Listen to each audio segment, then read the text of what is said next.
ഒന്ന് വിളിച്ചു. അപ്പോൾ ഇയാൾ നടത്തത്തിൻ്റെ സ്പീഡ് കുറച്ച് കൂട്ടി. അപ്പോൾ ഞങ്ങൾ വണ്ടി ഉടനെ നിർത്തിയിട്ട് ഞാൻ ഡാന്ന് വിളിച്ചു. എന്നിട്ട് അപ്പോൾ ഇവൻ തിരിഞ്ഞു നോക്കി കുറച്ച് ഓടേണ്ട രീതിയിലേക്ക് ഡാ ഗോവിന്ദചാമി എന്ന് വിളിക്കുകയും ഇവൻ ഉടനെ തന്നെ തൊട്ടടുത്ത് ഒരു പോക്കറ്റ് റോഡിലേക്ക് കയറി ഓടുകയും ചെയ്തു. ഗോവിന്ദചാമി പിടിക്കപ്പെടുന്ന സംഭവത്തിൽ അയാൾ പുറത്തിറങ്ങിയതിന് ശേഷം അയാളെ തിരിച്ചറിയുന്നതിലൊക്കെ വളരെ പ്രധാനപ്പെട്ട പങ്കുവഹിച്ച ഒരാളാണ് വിനോജ് കൂടി നമ്മളോടൊപ്പം ഉണ്ട്. ശ്രീ വിനോജ്, ഇയാളുടെ ഒരു മട്ടും ഭാവവും ഒക്കെ എങ്ങനെയായിരുന്നു? ഈ പേര് വിളിക്കുന്ന സമയത്തൊക്കെ എങ്ങനെയായിരുന്നു അയാളുടെ പ്രതികരണം? ഞാൻ ശരിക്കും പറഞ്ഞാൽ ഈ സംഭവത്തെ പറ്റിയുള്ള ഒരു വല്ലാത്തൊരു ഇതിലാണ് പോയിക്കൊണ്ടിരിക്കുന്നത്. കാരണം നോർമലി ഞാൻ ഓഫീസിലേക്ക് പോയിക്കൊണ്ടിരിക്കുകയായിരുന്നു. അപ്പോഴാണ് ഇങ്ങനെ ഒരു സംഭവം കണ്ടതിന് ശേഷം ജസ്റ്റ് ഞാൻ ഇയാൾ റോഡിൻ്റെ ഇടത് സൈഡിലൂടെ നടന്നു വരികയായിരുന്നു. ഞാനും ആ സൈഡിലൂടെ വണ്ടി ഓടിച്ച് പോകുമ്പോഴാണ് കണ്ടത്.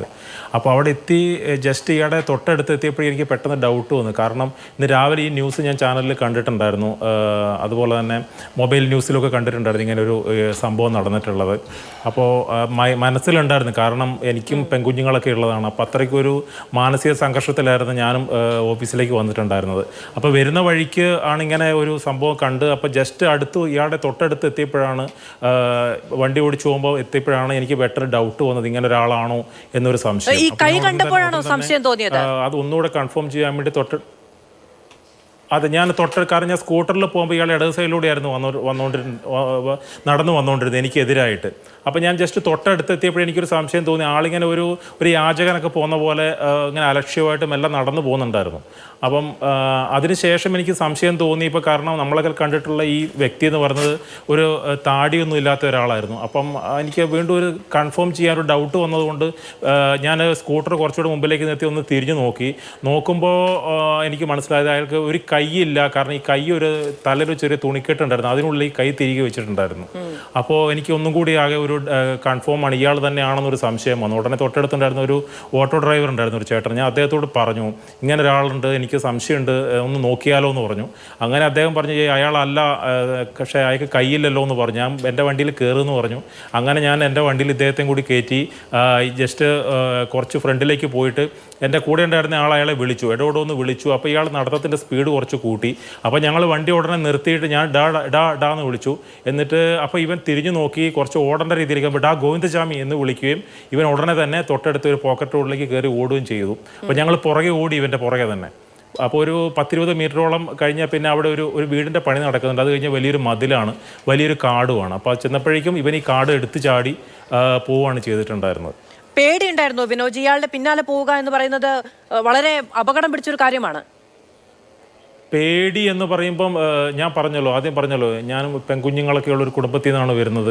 അപ്പോൾ ഒരു സാധാരണക്കാരൻ നിലയിൽ എനിക്കിതിൻ്റെ എങ്ങനെയാണെന്നുള്ള അറിയില്ല. പക്ഷേ ഒരു സാധാരണക്കാരൻ്റെ കയ്യിൽ ഇത്തരത്തിലൊരാൾ പെട്ട് കഴിഞ്ഞാൽ ഒരു നാട്ടുമ്പുറത്തുകാരൻ അല്ലെങ്കിൽ എന്നെ പോലൊരു സാധാരണക്കാരൻ ഏതൊക്കെ രീതിയിൽ റെസ്പോണ്ട് ചെയ്യാൻ പറ്റും ആ രീതിയിലൊക്കെ ഞങ്ങൾ റെസ്പോണ്ട് ചെയ്തേനെ. പക്ഷേ പെട്ടെന്ന് എനിക്കൊരു തോന്നി വന്നു കഴിഞ്ഞപ്പോഴേക്കും ഇതെങ്ങനെയെങ്കിലും ഒരു ഇൻഫർമേഷൻ ഷെയർ ചെയ്യണം എന്നുള്ളതല്ല. കണ്ടു കഴിഞ്ഞപ്പോഴേക്കും എനിക്ക് ഉടനെ തന്നെ ഇത് ആരോട് പറയണം എന്താണെന്ന് അറിയില്ല.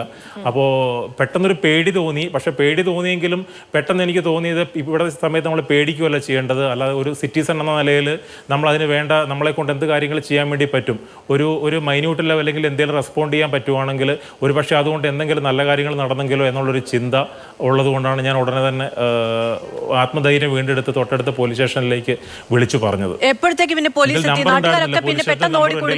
ഞാൻ ഉടനെ ആക്ച്വലി ഈ സംഭവം നടക്കുമ്പോൾ ഞാനും എൻ്റെ കൂടെയുള്ള ഈ ഓട്ടോ ഡ്രൈവർ ആ ഒരു ചേട്ടനും മാത്രം ഉണ്ടായിരുന്നത്. അപ്പോൾ ഞങ്ങൾ ഉടനെ കയറുമ്പോൾ ഒരു വീടിൻ്റെ പണി നടക്കുന്നുണ്ട്. അവിടെ കുറച്ച് പ്രായമായ ഒരാൾ അവിടെ നിൽക്കുന്നുണ്ടായിരുന്നു. അദ്ദേഹത്തോട് ഞങ്ങൾ പറഞ്ഞു, അവനെ പിടിക്ക് ഗോവിന്ദചാമിയാന്ന് പറഞ്ഞപ്പോഴും ഇതൊരു കുറച്ച് വയസ്സായ ഒരു ചേട്ടനായിരുന്നു. പുള്ളിക്ക് ഇതെന്താണെന്ന് മനസ്സിലായിട്ടില്ല. പക്ഷേ അദ്ദേഹത്തിന് ഒരു പ്രതികരിക്കേണ്ട സാവകാശം കിട്ടുന്നതിന് മുമ്പ് തന്നെ ഇയാൾ എടുത്ത് ചാടി മറിഞ്ഞു കഴിഞ്ഞു. ഞാൻ പോലീസിലേക്ക് ഇൻഫോം ചെയ്തു.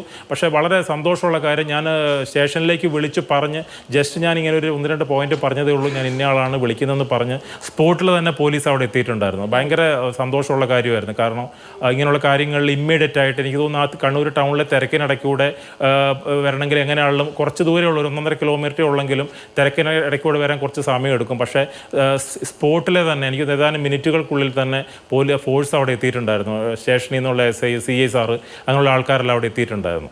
അതിനുശേഷമാണ് വീണ്ടും അവർ ഇത് സെർച്ച് ചെയ്യാൻ വേണ്ടി ആരംഭിച്ചത്. ശരി വിനോജ്, എന്തായാലും വിനോജ് ആ തിരിച്ചറിഞ്ഞ ഒരു നിമിഷം എന്ന് പറയുന്നതാണ് നമ്മളിൽ പലർക്കും ഇന്ന് രാത്രി സമാധാനമായി കിടന്നുറങ്ങാൻ കഴിയുന്ന സാഹചര്യമുള്ളത്. ഇപ്പോൾ ഇത്രയും ദൂരെയാണ്, ഞാൻ തിരുവനന്തപുരത്താണുള്ളത്, എന്നിരുന്നാൽ പോലും നമ്മുടെ മനസ്സിലുണ്ടാകുന്ന ഒരു ഭയമുണ്ട്. കണ്ണൂർ ജില്ലയിലൊക്കെയുള്ള ആ പരിസരത്തൊക്കെയുള്ള മനുഷ്യർ ഇന്ന് സമാധാനമായി കിടന്നുറങ്ങുന്ന ഒരൊറ്റ നിമിഷത്തിന്റെ നമ്മുടെ ഒരു കരുതലിന്റെ പേരിലാണ്. അതിനുള്ള എല്ലാ അഭിനന്ദനവും നന്ദിയും കടപ്പാടും ഒക്കെ അറിയിക്കുകയാണ് വിനോജ്.